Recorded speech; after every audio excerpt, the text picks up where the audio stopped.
حضرت عمر کہنے لگے میری بیٹی جوان ہوئی. حضرت ابو بکر آئے نماز پڑھنے کے لیے مسجد میں. میں نے کہا ابو بکر میری بیٹی جوانی ہو گئی ہے, رشتہ کر لو. حضرت عمر ابو بکر خاموش. کچھ دنوں کے میں حیران ہوا, میں کہہ رہا ہوں اور یہ رشتہ نہیں کر رہے. پھر عثمان آئے, ان کو کہہ دیا عمر نے بیٹی جوان ہو گئی ہے رشتہ کر لو, وہ بھی کوئی جواب نہیں دے رہے. کچھ دنوں کے بعد ایسا ہوا حضرت عمر کہنے لگے کہ میرے گھر میں اللہ کے نبی کے رشتے کا پیغام آ گیا. فرمانے لگا ہاں اب میں سمجھا تھا ابو بکر کیوں خاموش تھے, عثمان کیوں خاموش تھے, اللہ کیا کچھ اور کہتا. یعنی بے تکلفی کتنی تھی. ہمیں تو رسم و رواج نہیں مار دیا, تکلفات ہی نہیں مار دیا ہے. جو سب سے آسان چیز تھی وہ سب سے مشکل ہو گئی.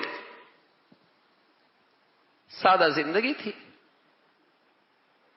اور پھر اس میں برکت ہے, سکون ہے, چین ہے. اور پھر اللہ رب العزت کی برکت مطلب کوئی ٹھکانہ نہیں ہے نا. کون پتہ نہیں اس رشتے سے اللہ والا پیدا ہو جائے, کون ولی اللہ پیدا ہو جائے, کوئی دین کا خادم پیدا ہو جائے, کوئی دین کا سپاہی دائی زندہ ہو جائے.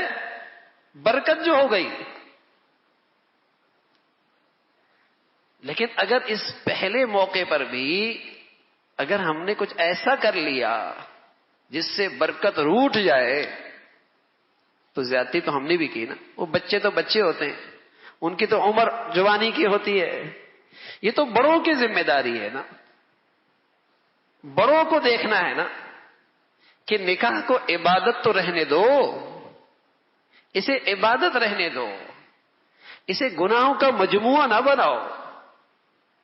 اس کا ریئیکشن ہوتا ہے, گناہوں کا ریئیکشن ہوتا ہے, گناہوں کی نحوستیں ہوا کرتی ہیں. تو سادہ کم خرچ والی شادی, کم نکاح شادی کم خرچ والی. تو رسول کریم صلی اللہ علیہ وسلم نے فرمایا اعظم النکاح ایسر و مونا, جس میں بوجھ کم, رسم و رواج نہ ہو, خرافات نہ ہو, اسراف نہ ہو, لینے دینے کی رسمیں نہ ہو. اب بچی آ رہی ہے گھر بھی لا رہی ہے, ورنہ تو بچی کا رشتہ نہیں.